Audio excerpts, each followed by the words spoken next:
So, Boris, Yep. nice to see you. By the way, Nice getting thank you you for here. joining Yeah, sure. Tech Talk Tony here today. Talk to me, I like that. Yes, Yeah, yes. absolutely. Yeah. So we're wanting to learn from leaders, and Sure. and if I recall correctly, you're a leader, but also Am I? Yeah, a strategist, right? Yeah, you can say that. Okay? So what's your role here at Amatas? Okay, let me explain. So basically, what I do is I take a crystal ball, first of all, and look into the crystal ball, and try to, tell what the future is going to look like Right. in cybersecurity. No, I don't use crystal balls. Of course. Okay. No crystal ball this time. Not this time. Okay. I'm not the kind of a wizard from Lord of the Rings or something like that. That's right. Anyway, so yeah, I mean, mine was kind of pretty interesting, to be honest. Right. So, I'm basically trying to look into trends in cybersecurity, trying to kind of understand what's going on. First of all, Right. what we see happening around us in tech field, of course, and also trying to understand how this is gonna, change our, let's say, security and overall, and what's gonna be the implication of all this new stuff going on, especially now we have probably the most commonly used word last year, AI. Yes. Yes. So this is just one example, but I'm trying not to surprise myself by these new things. Oh, what is this? I mean, why did it happen?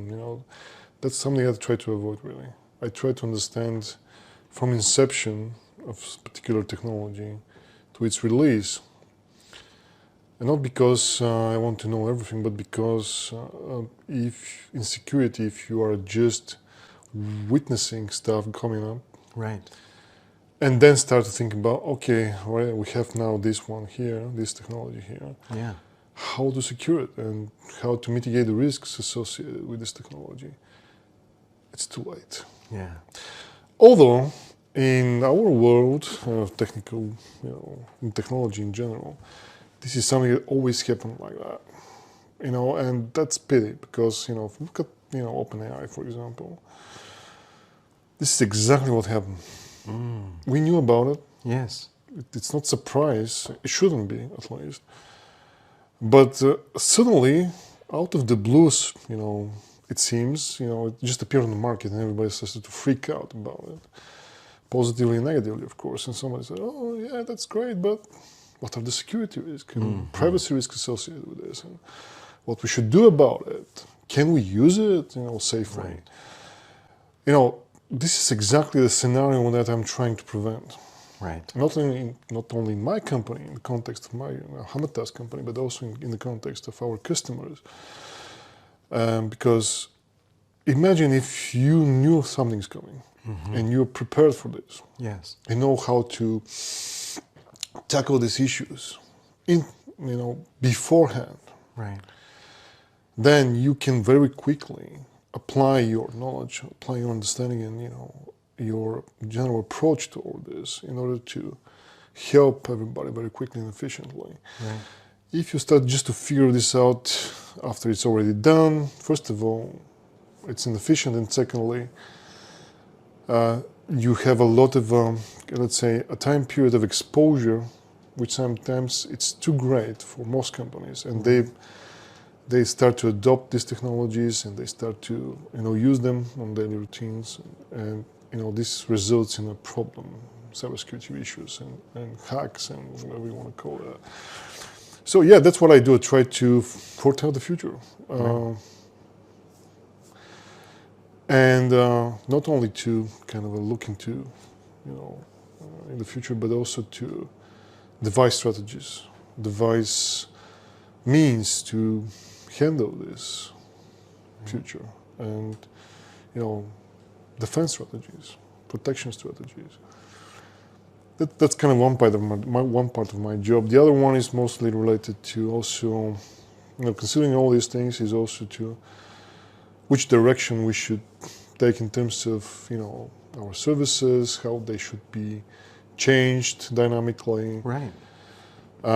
What are the kind of the paradigms in security which are outdated, And we, although, it's kind of funny, if you have time, we can tell you. Yeah, I've got time. Listen, I mean, it's kind of funny. I'm sorry to keep kind of making this U-turn, but I know we consider ourselves as, technology type of, native people, right? Right, absolutely. IT and cybersecurity, and we all kind of are proud of it most of the time. And but the funny part is that I'm not sure if you watched these Charles Chaplin movies. Back then. Yes, Charles Chaplin is a Yeah, I favorite. remember there was one in which he was working in a factory, screwing kind of nuts and bolts or something like that. Yeah. And this is kind of a straight line with this kind of, and everybody's doing just like this, trying to screw. This is exactly what we do in technology nowadays.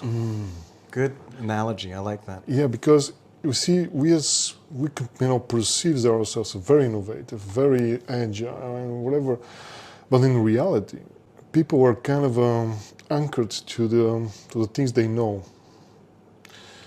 They don't want to change, generally speaking, regardless of your background or your, let's say, your level of expertise. Most people wants to have kind of a solid ground under them, That's make right. sure they know what to expect, to be, how can I say, let's say, predictable for them. Right. Every day should be kind of predictable. Right. Because this is something that it's kind of brings you some kind of, let's say, assurance that everything is under your control, and you feel in control basically.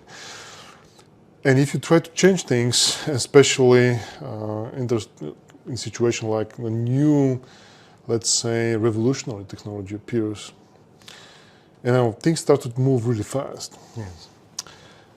People don't move fast. It's not about the technology, it's about how people are actually adopting it and how quickly they change themselves. Of course, I'm not trying to say that everybody's like that, but there are a lot of people in our field that are kind of anchored to the current reality.